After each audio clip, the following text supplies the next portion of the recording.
So what could the first 100 days of a second Trump presidency actually look like? It's a huge question, right? With massive implications for the whole world. Well, today, we're going to break down what could happen based on analyses from a whole range of sources. We'll be looking at everything from policy and pace to the global impact, so let's just dive right in. Okay, here's our roadmap for today. We'll start with the sheer speed of the administration, then move to reshaping America's borders. After that, we'll unpack this new Donero Doctrine, look at a potential economic trade war, and then really focus on the impact for India. And of course, we'll wrap it all up with the key takeaways. All right, first up, a presidency in high gear. The sources we're looking at describe an incredibly fast start.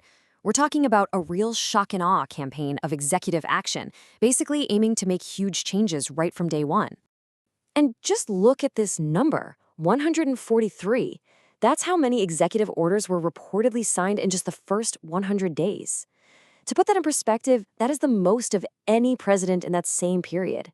It really paints a picture of an administration just determined to push its agenda through at a speed we've never seen before. And believe it or not, this wasn't some slow buildup. This was all on day one, a flurry of major actions. We're talking a ban on DEI programs in federal agencies, a 90-day pause on most foreign aid, and bringing back something called Schedule F. Now, that one's a big deal. It would essentially reclassify tens of thousands of government workers, making them easier to fire and giving the executive branch way more control.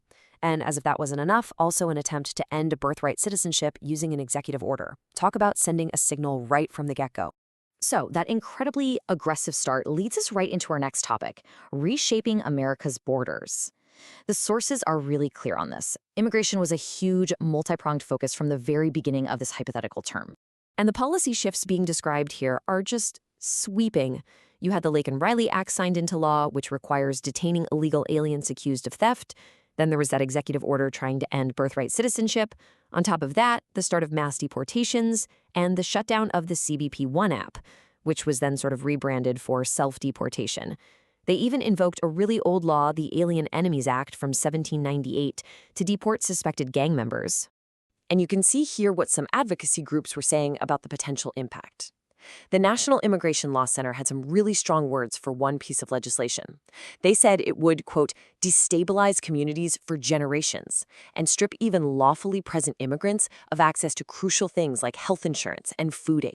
The sources also give us some of the hard numbers behind the enforcement actions. So in just the first week of these new policies, you see over 3,500 arrests. And then, by February 22nd, we're talking just over a month in, the number of deportations had climbed to more than 37,000. It really gives you a sense of the sheer scale and speed of these operations. Now, this assertive approach wasn't just limited to domestic policy, and that brings us to our next big topic, the Donero Doctrine. This is all about a new way of looking at American foreign policy, especially in its own hemisphere. So to really get what the Donero Doctrine is, we have to do a quick history check on the original Monroe Doctrine from way back in 1823. The gist of it was pretty simple. It was the U.S. telling European powers, hey, stay out of the Americas. It positioned the U.S. as sort of a protector for all the newly independent nations in the hemisphere. Okay, so what's the difference between the old and the new? Well, the original Monroe Doctrine was basically a keep-out sign for European colonial powers. This new Donero Doctrine is described as more of a Trump corollary, designed to restore American dominance. So instead of just protecting other nations' independence, it asserts the right for the U.S. to jump in and protect its own strategically vital assets. It's actually been compared to the Roosevelt corollary from the early 1900s, which kind of gave the U.S. international police power in the region. And the thinking behind this whole shift is, well, it's very direct. This quote here from Stephen Miller, a key official in the administration, really sums it all up. He says, we live in a world that is governed by strength, that is governed by force, that is governed by power. You know, it's a very might makes right view of how the world works. And that same philosophy of strength didn't stop with foreign policy. It carried right over into the economy, which leads us to our next section, an economic trade war. We're talking about using tariffs as a major tool for both economic and foreign policy. And just look at these numbers. They were huge. A 25% tariff on everything from Mexico and Canada, plus a 10% tariff on China. I mean, these are not small tweaks. This is a massive challenge to some of America's closest trading partners. It's the kind of thing that could really shake up supply chains and, of course, raise prices for everybody. What's really interesting, though, is that the administration seemed to know this could cause some problems. In an interview cited in our sources, Trump actually acknowledged that his policies might cause short-term turbulence. He argued it would be worth it in the long run, but he didn't even rule out the possibility of a recession, so kind of a short-term pain for long-term gain argument. Okay, so with all these massive shifts happening globally, the big question for us is, what would this all mean for India? Let's dive into the potential impact on the relationship between the two countries, looking at both the new opportunities and the new challenges. Now, one of the key things that comes up in the source material is this idea of Mission 500. And this seems to be a really central concept for what the future of the India-US partnership could look like. The main goal? A huge increase in trade and investment between the two countries. And the goals here were pretty ambitious. We're talking about a big multi-sector trade deal by fall 2025, slashing trade barriers, integrating our supply chains more deeply, and boosting defense cooperation.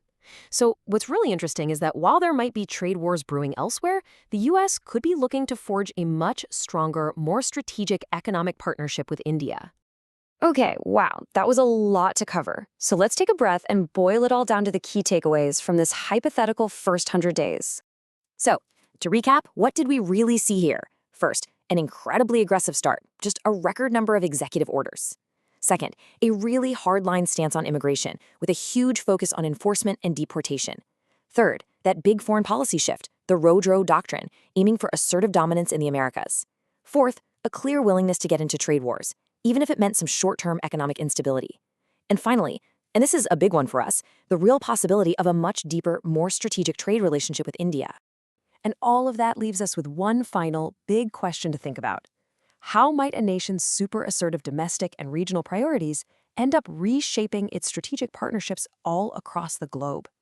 It's a really important question to keep in mind as we watch these kinds of hypothetical scenarios play out. Thanks so much for joining us for this deep dive.